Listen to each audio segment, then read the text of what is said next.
What's going on today, Internet Selfish here with retrospect. The Anbernic RG353V is likely the most cloned gaming handheld of the current emulation generation. But with a plethora of clones, none seemingly get close to competing with the performance and build quality of the RG353V. Today we're going to take a look at what separates this handheld from the rest of the pack. Let's take a look.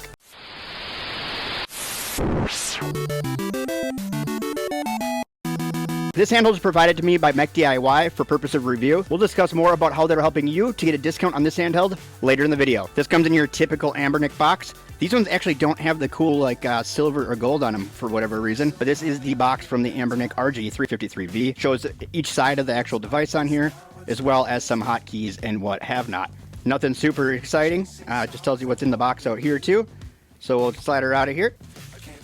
Put the handheld to the side, and you do actually just have underneath here, you have a USB Type-C charging cable that is provided with it, as well as a screen cover and wipes. Gotta get the little tiny wipes this time.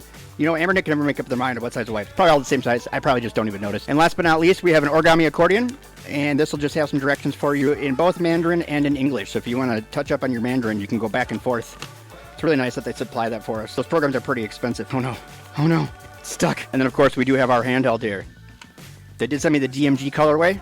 Really sleek looking handheld. I really like it. I've had a 353V since they first came out. I pre-ordered. That was actually my first emulation style handheld outside of like the Odin. First getting into this actual hobby was with the RG353V, and so I've got a soft spot in my heart for this thing, but I've tried all of its competitors out, so we're going to talk a little bit about that. But before we do that, we are actually going to go through the specs of this handheld real quick, gets into the guts of it and what makes this thing so awesome. Here with the RG353V, you are looking at a dual boot Android 11 and Linux system. It's got a 3.5-inch IPS display that's 640 by 480, and it does have multi-touch support. Now, you don't get touchscreen in Linux. That's just the typical thing with Linux. It doesn't really have touch support, but when you go over to the Android side, you will have touchscreen support. An RK3566, yes, I know, another RK3566. Granted, this was one of the first RK3566s. It does have a quad-core 64-bit Cortex A55 at 1.8 gigahertz. It is rocking 2 Gs of LPDDR4 RAM. Its memory is 32 gigabytes of internal eMMC 5.1. You do actually have two memory card slots over here on the side. One is going to be for your operating system, and the other is up to 512 SD support for your ROMs. This does have both 2.4 and 5G Wi-Fi and Bluetooth 4.2, which you can use headphones on, which is pretty dope because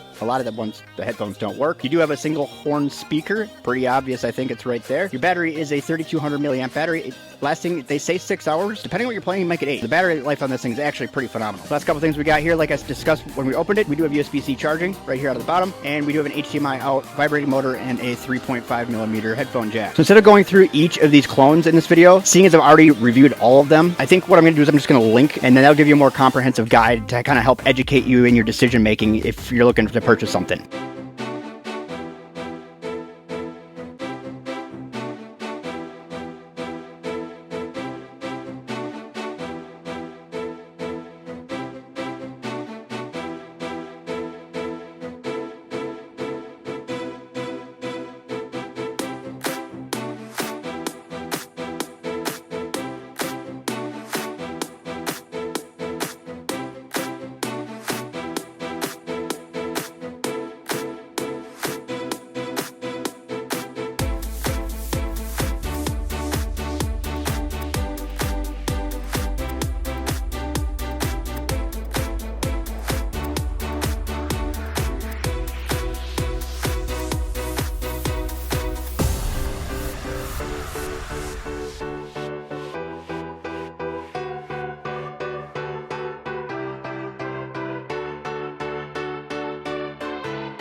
All right, so now we got a little bit better idea of how that works. So let's go through some of the pros of the RG353V, because it drastically outweighs those of handhelds such as like the R36S and some of the other ones that are cloning this handheld to this day. On top of the dual boot capabilities, a vast variety of custom firmware, and additional RAM at 2 gigabytes when most of the clones run between 1 gigabyte or less makes a drastic difference when playing in Linux, even if you're never going to go to the Android side. Game emulation is heavily CPU resource intensive, and additional RAM actually helps to get you across the finish line when you are doing emulation. Now, there are some benefits as well to some of the clone devices, and mostly it comes around cost, but the biggest pro to these handhelds, like the R36S, XG10, and some of these others that I have out here, is going to be pricing. We have actually seen a price decrease in the Anbernic RG353V, which is widening that price to performance gap considerably. But to help with that even more, visit the link to Mech DIY in my thingamabob down there, and the included discount code, and you can save more on the 353V, on top of getting access to Mech DIY's customer service, as well as their thoughtfully curated ROMs that are on here. It's not the most robust library I've seen, but it is very well curated.